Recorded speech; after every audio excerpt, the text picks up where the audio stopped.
People don't know, but each day there are tens of children and people from Gaza and from the West Bank being treated in Israeli hospital, receiving the best treatments for cancer and any other diseases.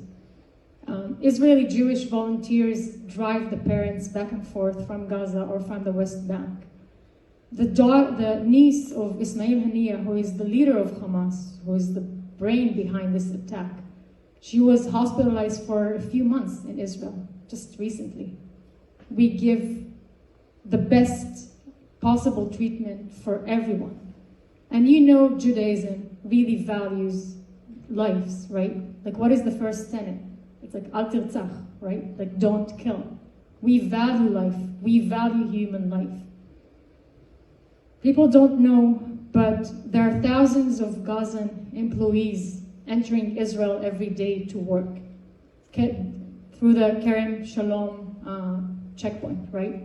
It's the same place, border crossing, that the militants also used to infiltrate Israel.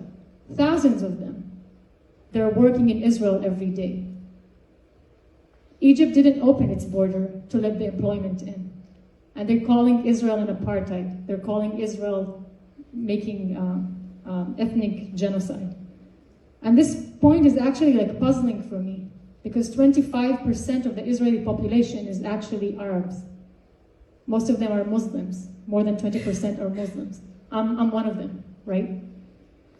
And so and the Arabs in Israel are getting like equal rights, right? Like they're citizens for everything, getting welfare, education, healthcare, anything that a Jewish citizen would get. So how can we call this an apartheid or committing ethnical genocide? And just as a personal story about myself, my mother, I was born to a Bedouin family. Bedouins are nomadic Arabs. Only 3% of them finish high school. My mother is penniless and illiterate. She doesn't know reading and writing because her parents didn't believe that women have the right to go to school. They should be on the fields and herd the sheep.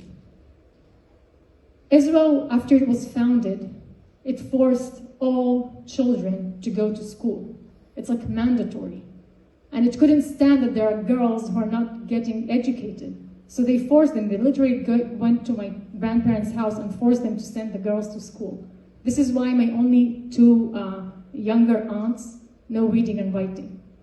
If not Israel today, probably I wouldn't be alive, because I also got death threats from my uncles, because I was also the first ever Israeli Bedouin fashion model.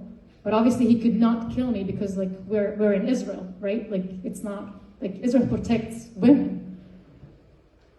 If not Israel, I probably would be illiterate, penniless, herding sheep somewhere in Galilee, right?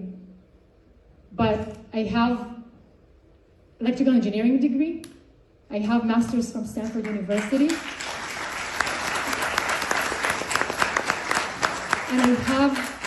And I have my rights to live my life the way that I wanted to live them, right? Israel, my mother was a single mom. I have 9 siblings. It's a very long story, from the same dad. And we lived on welfare. Israel gave us everything that it could give us, even though we were Arabs. And people are talking about apartheid and ethnical genocide. It just doesn't match the truth. It doesn't match the reality. They need to go and read the facts. And it's funny that sometimes it comes from intelligent students at elite universities saying this kind of nonsense. Thank you.